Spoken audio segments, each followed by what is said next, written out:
সকাল সকাল চলে গেছিলাম বাজারে আজকের বিশেষ দিনের জন্য কিছু জিনিসপত্র নিতে। সেই গত 1 মাস ধরে একটা হেক্টিক শিডিউলের পর কাল রাতেই বাড়ি ফিরেছি। আর বাড়ি ফিরে সকালবেলায় উঠে রেডি হয়ে যাচ্ছে আমাদের প্রথম জামাই ষষ্ঠীতে বাড়ি যাওয়ার জন্য। আর দিনটাও কিন্তু খুব ভালোই পড়েছে, একদম ছুটির দিন, রবিবার।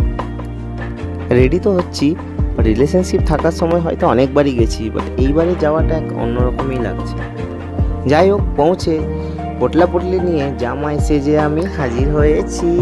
বাবা, আজকের অনুষ্ঠানটা ওকে ঘিরে বলে কত পুলকিত। আচ্ছা হয়েছে, চলো এবারে বাড়ির ভেতরে যাই। বাড়িতে ঢুকে চেঞ্জ করে সমস্ত জিনিসপত্রগুলো আমি গুছিয়ে বাগিয়ে রেখে দিচ্ছিলাম, কারণ মা তো ওইদিকে রান্নাবান্নার জন্য ব্যস্ত ছিল। এদিকে মায়ের রান্নাবান্না চলছে, সমস্ত জোগাড় চলতি। মায়ের রান্নাবান্না কিন্তু শেষ, সমস্ত আইটেম গুছিয়ে দিয়ে দেওয়া হয়েছে। ভাতের সাথে আজকের মেনুতে ছিল অনেক ধরনের ভাজাভুজি, মালাইকারি, মাছের মাথা, ডাল, ইলিশ ভাপা, পাবদা মাছের ঝাল, স্যালাড, পাঁপড়, ফল, মাটন, দই, মিষ্টি, আম, আমের চাটনি, শরবত। এত কিছু দেখে আমি আর নিজেকে সামলাতেই পারি না, আমি তো একেবারে খেতেই বসে পড়েছিলাম। তারপর মাকে বললাম, আপনার যা নিয়ম করার আছে আপনি এখানেই করে নিন।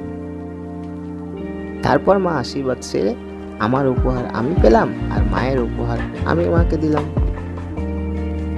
এদিকে তো আমি বুঝতেই পারছিলাম না কোনটা ছেড়ে কোনটা দিয়ে শুরু করি, কারণ শাশুড়ি মায়ের আমার রান্না কিন্তু অসাধারণ। খেতে দেখে আমি জিজ্ঞেস করলাম, কি গো কেমন লাগছে খাবার? তখন বলে দারুণ দারুণ।